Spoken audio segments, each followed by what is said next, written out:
Hello, everyone, and welcome to today's SLSO Stories live event. These virtual events let us go deep with musicians and experts on a specific topic. I'm Tim Munro, creative partner with the SLSO. Today, we're getting an inside look into the wonderful, deep, rich world of choral music.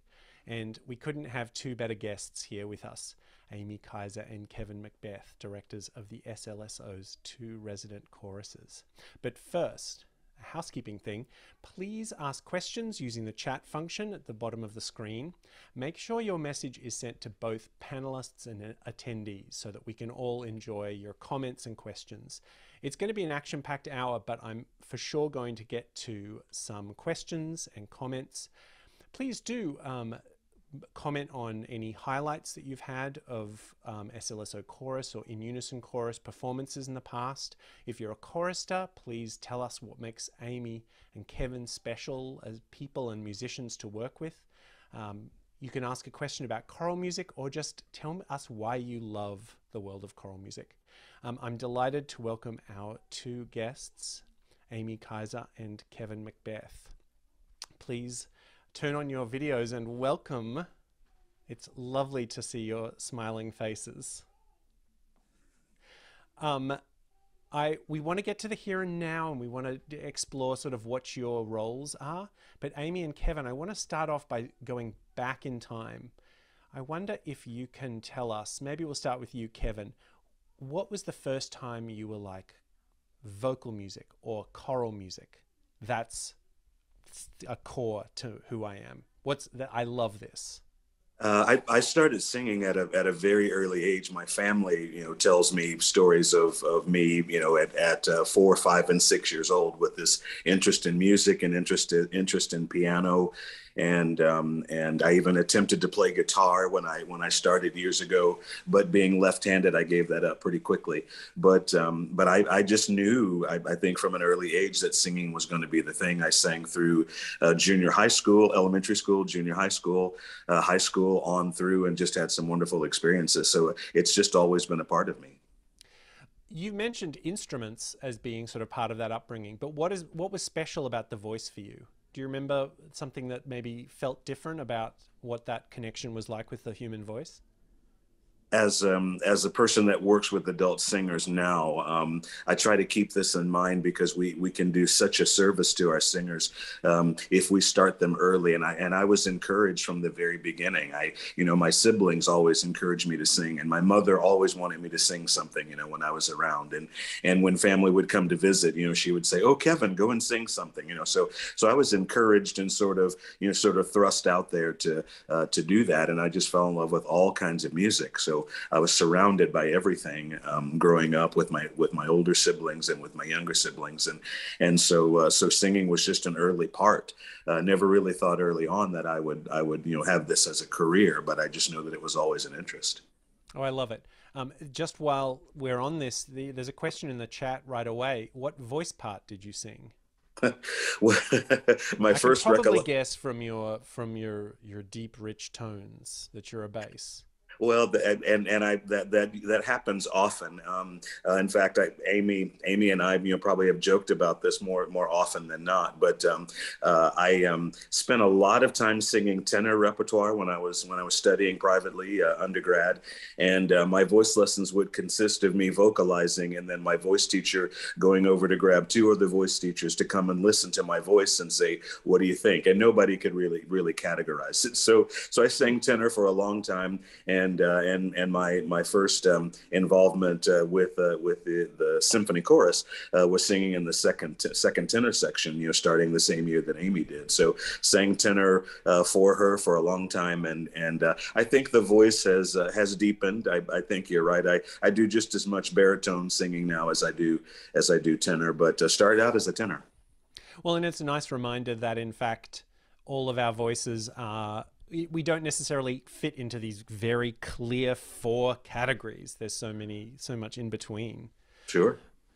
Amy, do you have a memory of a first choral experience or vocal experience that was dear It to was you? more vocal than choral. I didn't really get into choral music at all until college, when I had an extraordinary mentor at Smith College, Iva D. Hyatt, the legendary director of choral music there, a real pioneer, a dynamo, truly inspiring. So that was my choral training, and it's lasted all my life. But vocally, I fell in love with Marian Anderson singing Schubert, Di Forella, and spirituals. My mother had 78 recordings of hers, which have all happily now been reissued on CD, so I can have these now. But I was 3 years old, and I was mesmerized by her voice in particular. And then at 11, I fell in love with Julie Andrews and My Fair Lady, which had opened on Broadway, and I became a real fan. And then that led me to Gilbert and Sullivan, and that led me to opera. And I used to go every Saturday at age 14 to the Met and stand and listen to UC Bjorling and Leonard Warren and Victoria de Los Angeles, et cetera, et cetera, et cetera. Meanwhile, I was playing the piano, and in high school, I would play through all the Mozart operas and sing all the parts in Italian, and I had to learn Italian to do that. So I had my own private musical education with piano and Mozart operas and Schubert songs, and then got into choral music much later. But I was very lucky because that really turned out to be my niche. And I found that out at a young age. And that's one of the great things that happened. What a joy, and what a joyful kind of circuitous musical route. But why choral music then? What was it that has been special for you about this world of chorus music, as opposed to musical theater, as opposed to opera? Yeah, what is special I love about that world? musical theater, and I loved opera. I couldn't sing opera. I'm a light lyric soprano with no high notes. So you know, choral music, I was able to participate again with the freshman choirs at college, and I loved that. And we used to perform in this beautiful chapel. And I'll never forget the first time I heard the Smith Glee Club sing Heinrich Schütz, Musikalische Exequien in the Smith College Chapel. They were spread all over the balcony, and it was antiphonal. It was breathtaking. The vision of that choral program in the early 1960s, it's extraordinary. And it's lasted all these years and affected many, many people. So by the time I graduated at age 20, I had already had a job as a choral director in a local prep school. And I had been the assistant conductor of the Glee Club, and I had studied at Harvard Summer School choral conducting, and 2 summers at Tanglewood. They had a wonderful trainee program for college students at the time. It was fantastic. So I was just very lucky. I loved it, and it was inspiring, and I got great education and opportunities. That's amazing. Kevin, how did you come to be involved with the In Unison Chorus? Had you been involved as a chorus director for many years? Yes, in fact, at about age 15, I was thrust in front of my first chorus, much like Amy talking about just sort of her background and experiencing all of those things, and so choral music has always been there for me, always been that interest, and there's something about this community of singers that's very different as opposed to sometimes the isolation of being a solo artist, singing opera or traveling the country. And so from a very early time, and my life in St. Louis, I mean, I held other posts before coming to St. Louis, in Texas, in Houston, my native city, and then also for a while in Iowa. But in St. Louis, I really kind of traveled sort of two kind of circular paths. One of those, of course, started with my very first arrival here in St. Louis in 1995. In fact, I venture a guess that Amy and I were unpacking our boxes just about at the same time as we arrived. I came for the job at Manchester United Methodist Church. Shout out to the Methodists who are watching, as director of music there. But have always been involved, even though I've worked full time in church music. I've always been involved in the community. That's something that I've enjoyed. It gave me an opportunity to continue to sing and continue to grow, and also, gave me an opportunity to meet, other musicians in the community. So my first entry was with Symphony Chorus, and happily Amy accepted me as a singer. And a few years later, I assisted her with the chorus, and watched her work her magic for 7 years in preparing us wonderfully to sing for countless masterworks, and so that was my start. And then of course I left and I did some other community things and taught at Webster.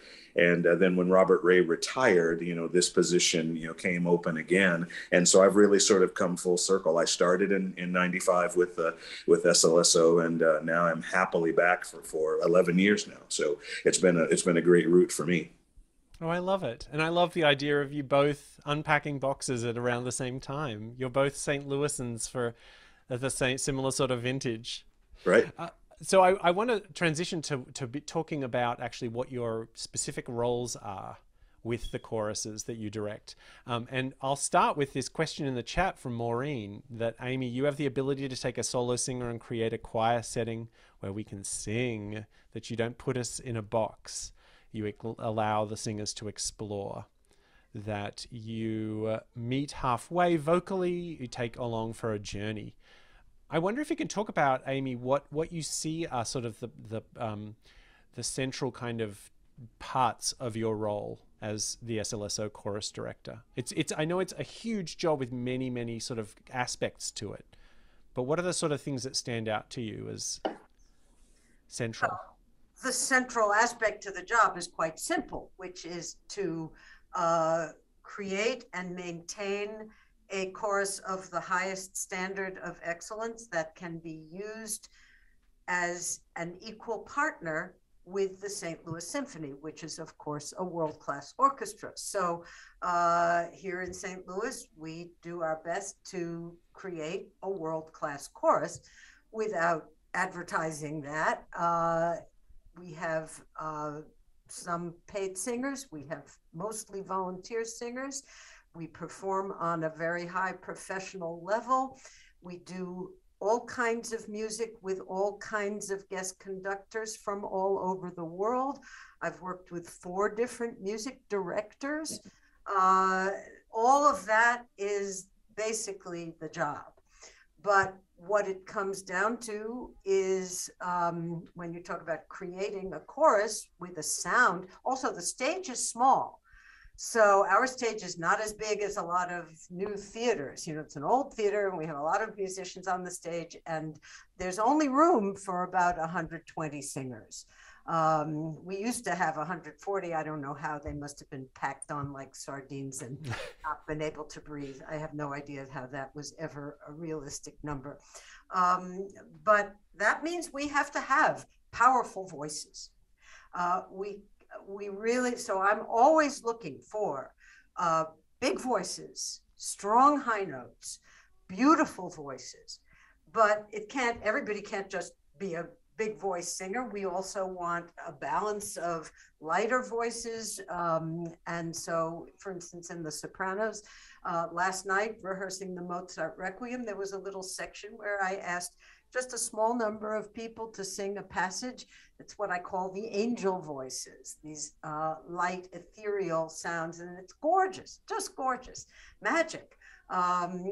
But those are somewhat different people, sometimes the same people, but somewhat different people from the ones who will knock out those spectacular high B flats in Alexander Nevsky or the Verdi Requiem or Mahler 2 and so on. High Cs, you have to have these if you're going to do operas in concert. It's standard. So, for instance, there's really no such thing as a soprano 2.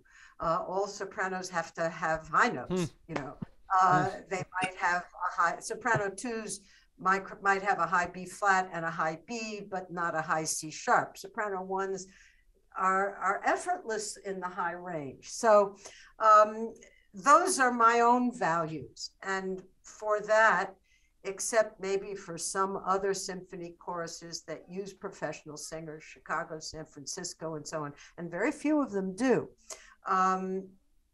I've always felt like kind of an outlier in the choral profession because I love those rich voices. Vibrato is not a dirty word. It's gorgeous sound. And so I'm very happy. Thank you, Marie. When I hear people say it's, we've created a healthy place for singers to sing. And I have heard that from some prominent voice teachers in the St. Louis area. It always makes me thrilled. We need people to be able to sing out.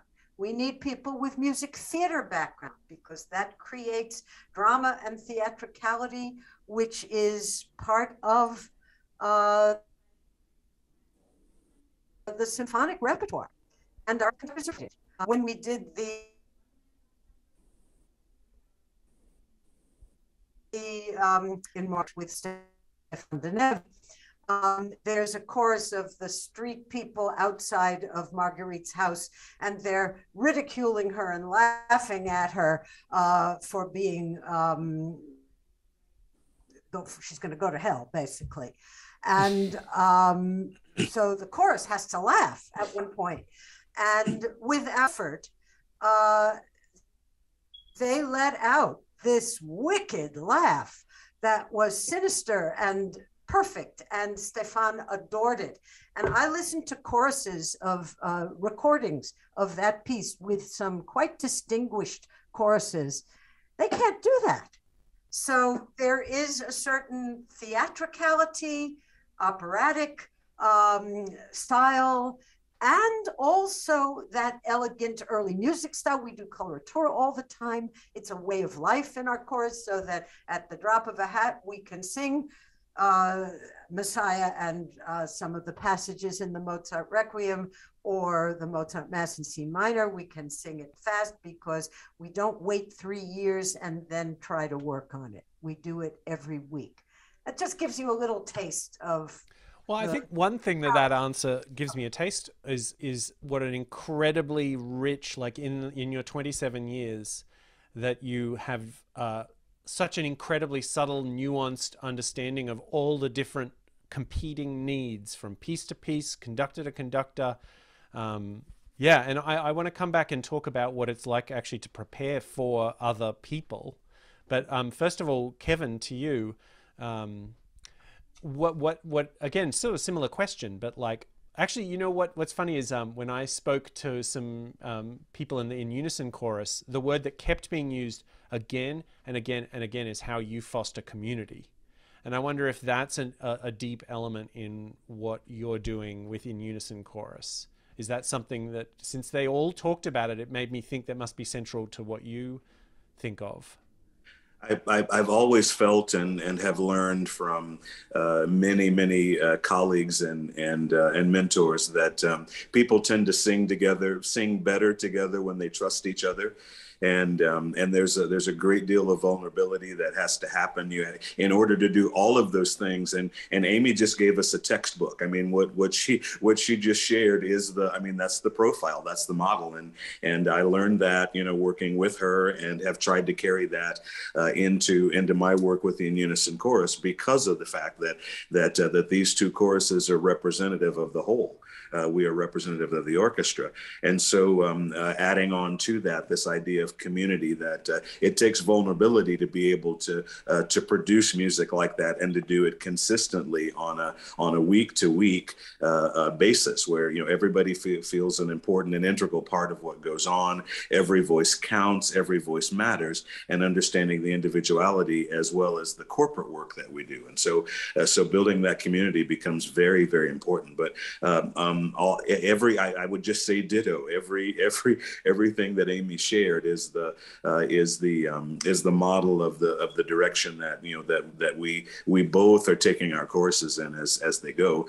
My role within Unison Chorus is a little different just because of its inception. From the very beginning of the Unison Chorus, the conductor of that chorus also conducted the concerts, and so my role is a little different, a little bit more expanded, because most of the time I'm preparing the chorus to do the concert with them.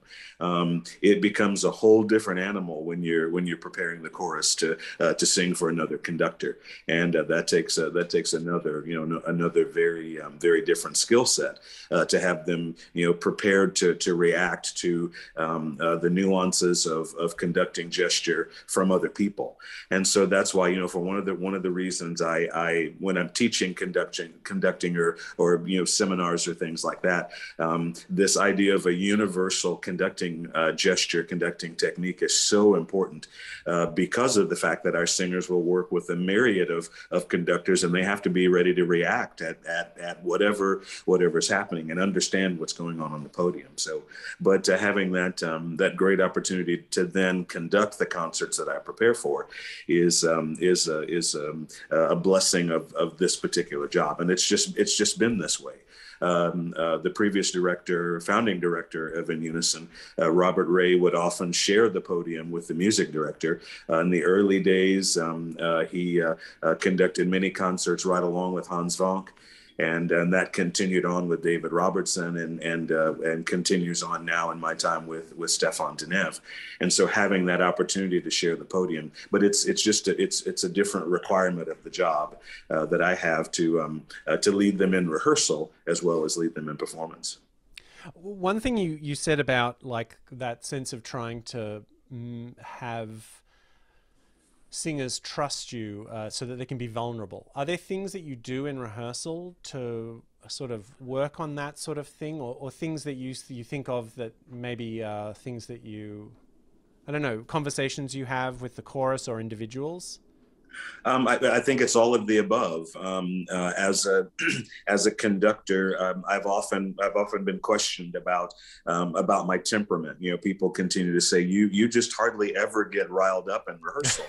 And that, first of all, I don't think it accomplishes anything, but I constantly try to create an environment with any chorus that I'm working with of an understanding that all of our work is at the direction of the composer. All those little splotches on the paper have to become art, and so that really is what it is. So our work becomes about the music and what the music is calling for. So I think for Amy and I both, we spend a lot of time interpreting what the composer is calling for within the scope of the music and within the scope of the work, and then being able to translate that on stage. So I try to foster that kind of an environment. I use comedy. I use some lighthearted things, especially within Unison Chorus, and they that was a shift for them because it just took them a little while to figure out that I'm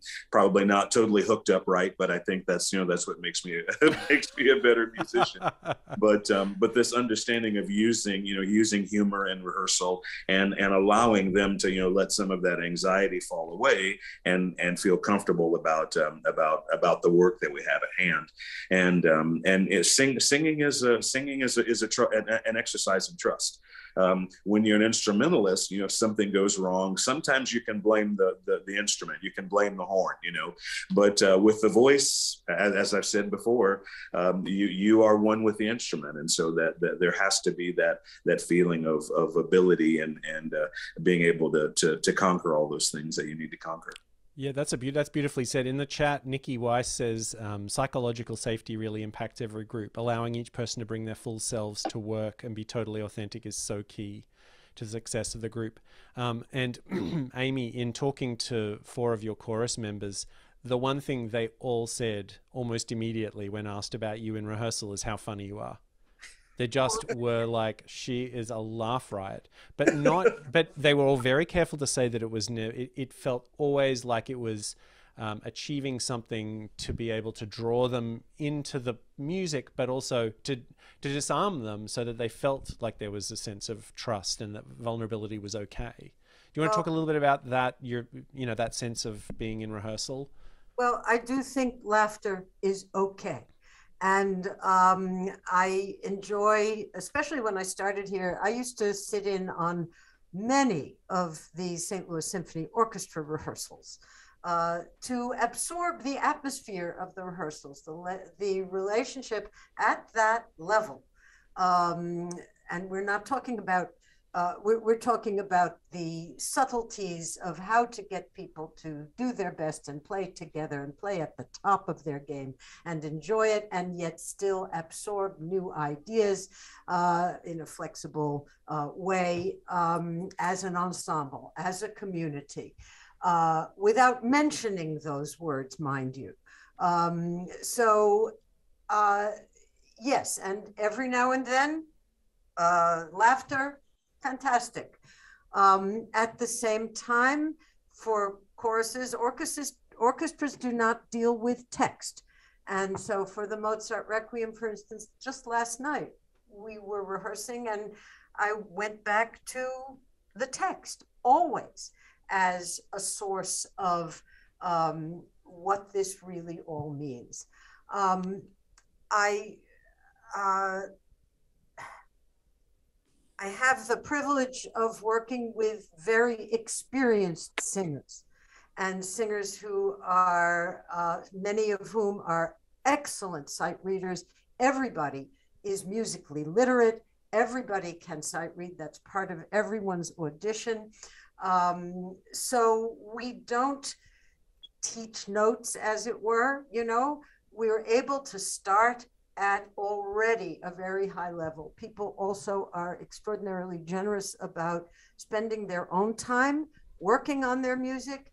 And I provide learning materials, some of which I create, some of which are available online that can help. And we have had the most amazing challenge over the years in, especially in the 13 years we worked with David Robertson, of expanding the choral repertoire to include some very, very difficult music. 4 major works by John Adams, and Bartok, Stravinsky, Schoenberg, Benjamin Britten, Peter Grimes, the War Requiem, Ligeti, Clocks and Clouds. These things are, and over every season. Plus, we were singing in Russian with Nevsky and Lenos, and other things. We were singing in Hungarian, Bartok's Cantata Profana, coached by Eva Kozma and the orchestra.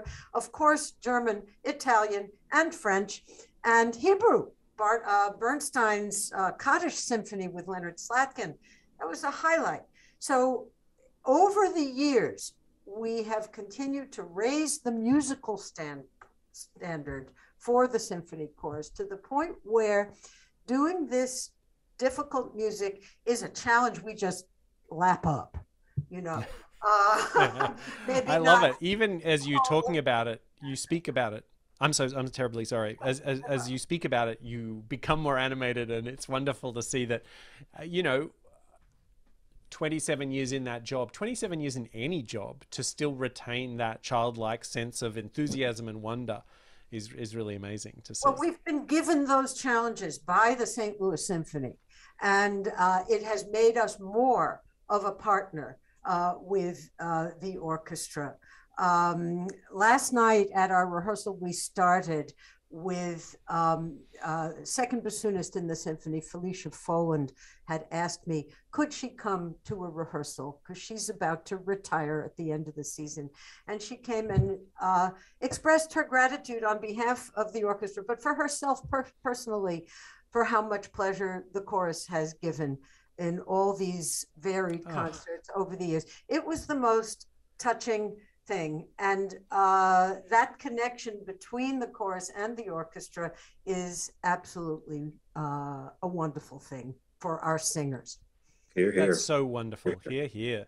And having spoken to many of the musicians myself, many of the instrumentalists in the orchestra, how many of them have just said to me unprompted how much they value the work of the two choruses. And it's lovely. So wonderful. Maureen in the chat says, "We are a family. We respect Amy, and in turn she respects us. We laugh, we cry, we work to get it right. We have a commonality that we want excellence. We want to share beauty, share smart music, and educate our audience. And that is what we have been taught by Amy." What a lovely sentiment. Kevin, I want to touch on an important aspect of your job, which is actually programming.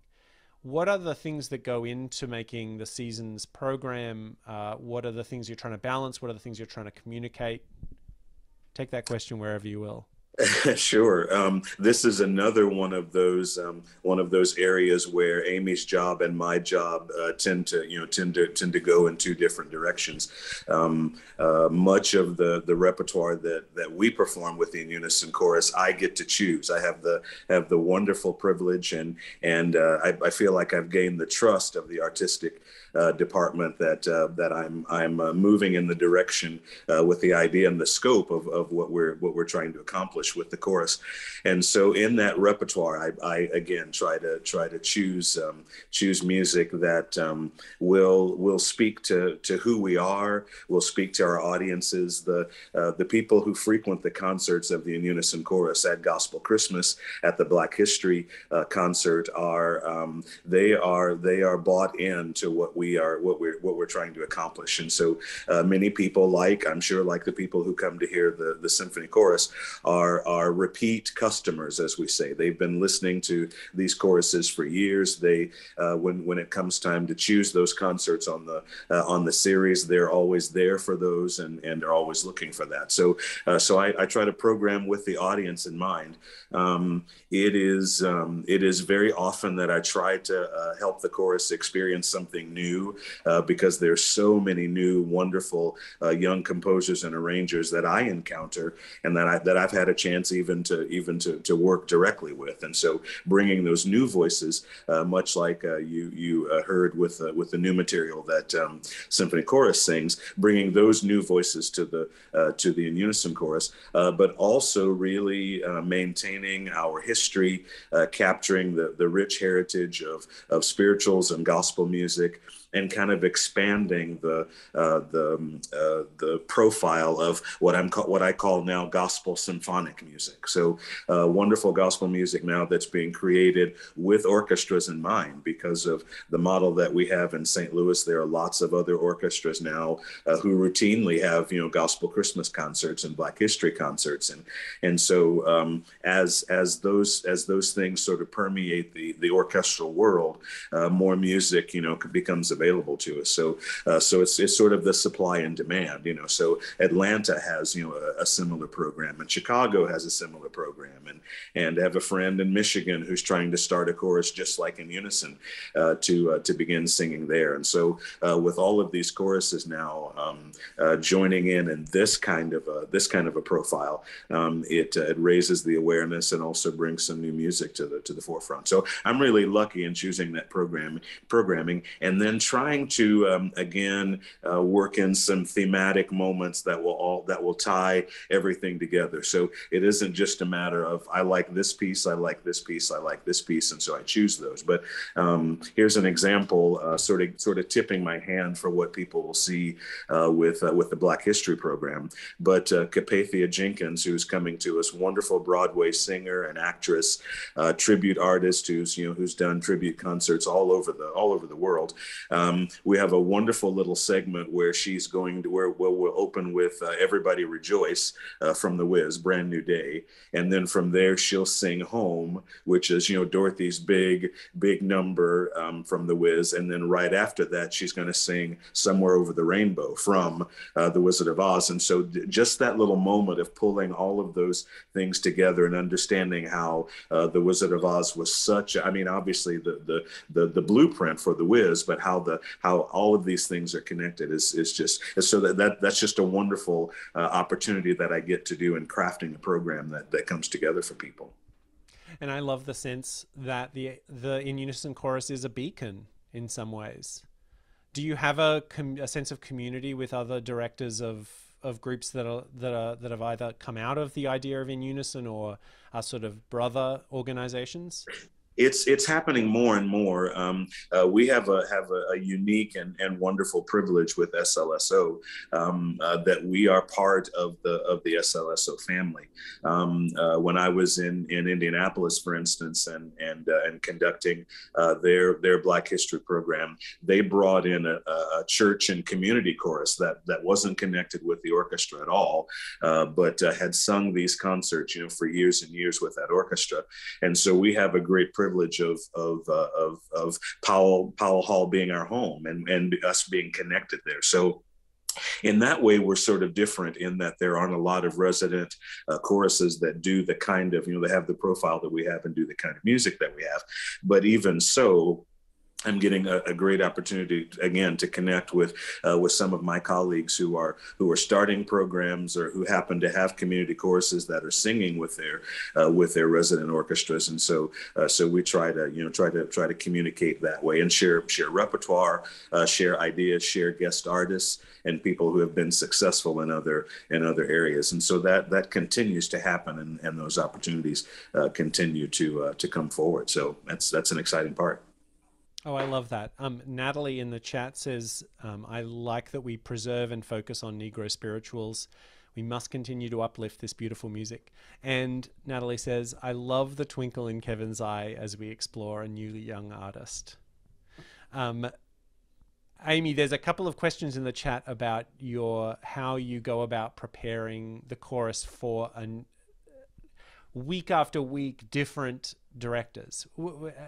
First of all, was that a completely new challenge to you when you started with?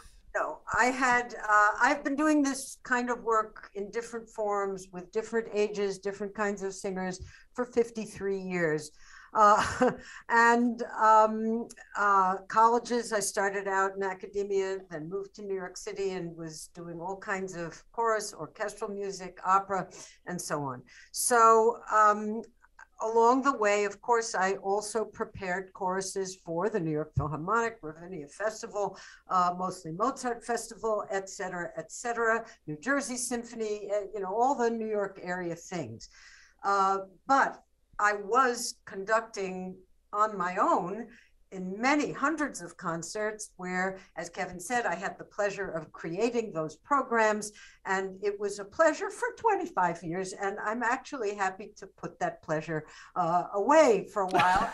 And I love preparing choruses for other people, like other geniuses like Leonard Slatkin, Hans Funk, David Robertson, and Stéphane Deneuve. I mean, when you prepare performances for musicians like that, it is always a wonderful surprise and experience.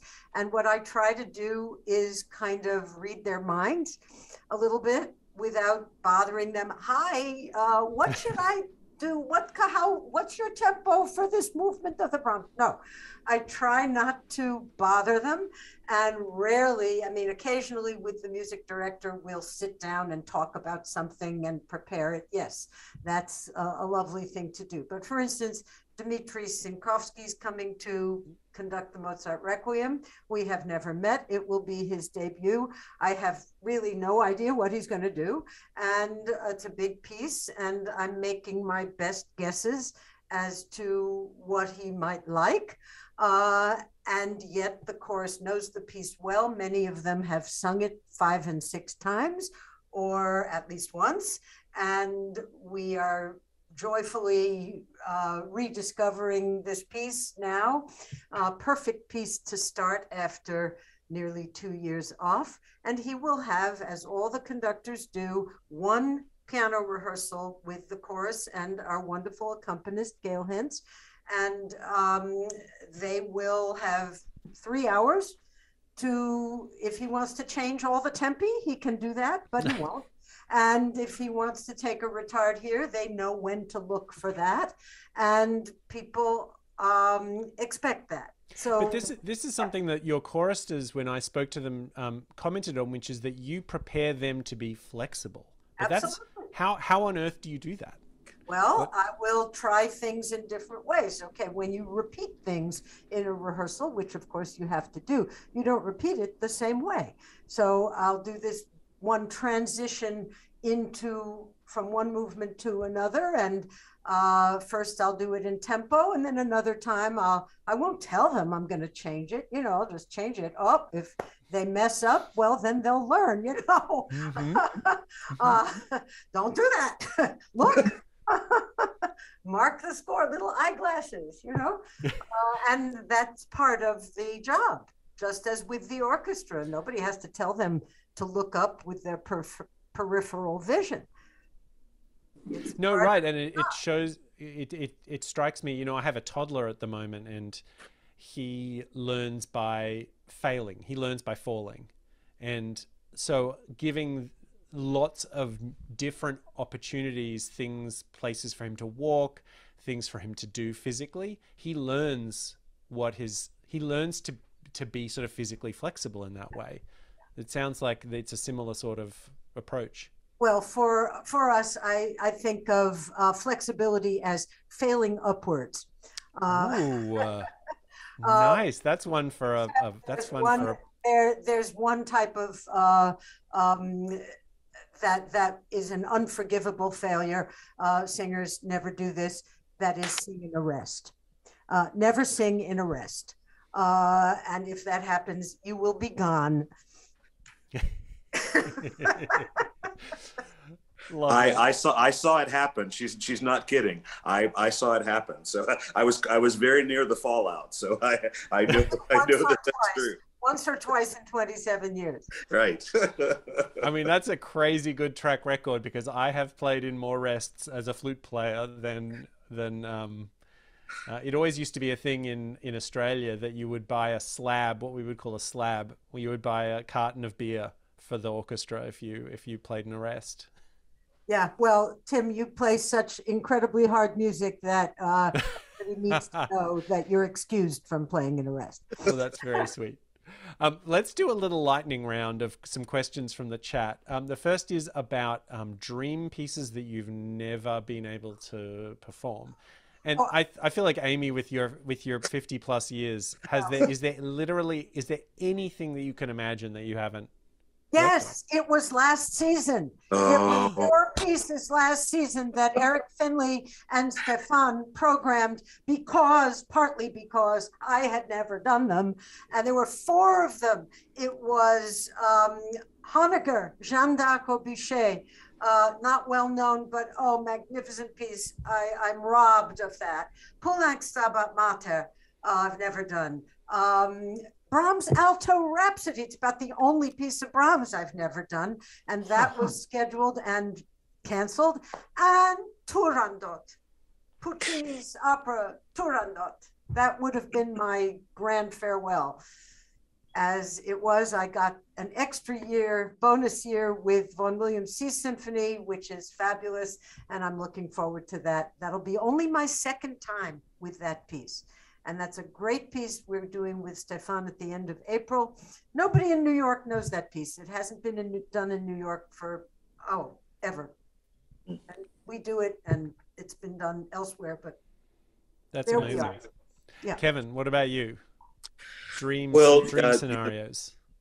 I mean, there's so many, and of course, we don't do a lot of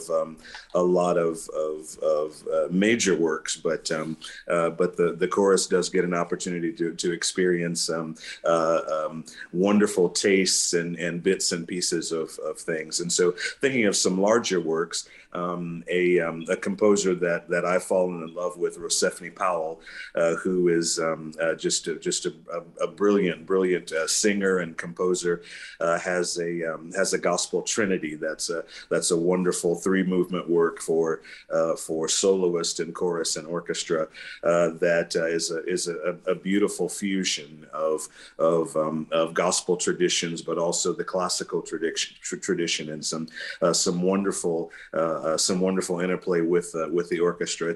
It's a great piece, and in fact, we've been in conversation with Symphony now for about 4 years, and just when we think we've got her, to come and do this piece with her, something happens, So it's that same kind of thing. But I'd love to do that work. Thinking back, in the archives, and this also might be one that might be more familiar with people, but years and years ago, I had a chance to experience God's Trombones, James Weldon Johnson's work. That it's just it's an incredible. Amy talked earlier about the theatrical work that we have to do, and it's for narrators and orchestra and chorus, and goes through this wonderful poetry, and it's just one of those large scale works that would be tremendous for us to have the opportunity to do. But it's also one of those things of just programming, being able to program it in the context of what we do with our programs with the chorus. But there's a lot of great stuff out there that well, and it sounds like we're going to hear some of it in seasons. You've whetted our appetite for future seasons. Joshua Allen in the chat says that he is the choir director at Poplar Bluff High School in Southeast Missouri, and is watching it with some of his 9th grade choir students. Is there any advice that you would like to give to a group of young choral singers? Amy, maybe you first? I would always advise young singers to learn to read music well. Sight reading to me is essential. It opens up the doors to all kinds of repertoire, everything. It gives you the kind of confidence where you don't feel so vulnerable. And it just allows you to do so much more and be so much more accomplished in the music that you can make. And Kevin? Fantastic. Well, first of all, hi to the crew from Poplar Bluff. I think that's wonderful that you all are watching together, and I spend a lot of time in working with festival choirs and young singers, and I feel like every time I'm in front of a new ensemble, I learn just as much as they do. So hi and shout out and congratulations. And in addition to what Amy said, I would learn as much as you can. You have no idea where the next 10 years are going to go for you. And so if you have an interest in music, then learn some things that you might not necessarily encounter. If you are a choral person, then experience some opera. Learn some of the Gilbert and Sullivan operettas, which are they're amazingly fun, but really some hard singing there. I did some GNS stuff when I was in Houston. So learn as much as you can. Venture out into some areas that you wouldn't necessarily seek on your own, and go to experience as much live music as you possibly can. Watch what goes on in the context of a choral concert or a Broadway show. There's so much richness beyond what you're seeing happening right in front of you, the work that it takes behind the scenes and the rehearsal time and all that stuff. So I just think it has to be a constant immersion of what you can get your hands on. And please come to the St. Louis Symphony as a group. We have wonderful group sales for students and performers, and for any of the upcoming choral programs throughout the year. Please come.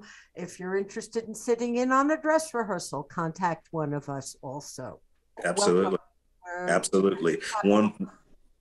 Yeah, I was just going to say one of the things that I think we pride ourselves in is being accessible, and it's just so important. So those dress rehearsals opportunities, I meet with lots of people before and after concerts just to say hello, just to make that connection. And so I know I speak for Amy and myself, but we want to be accessible to encourage any kind of music making that's going on. So yes, come to St. Louis and see us.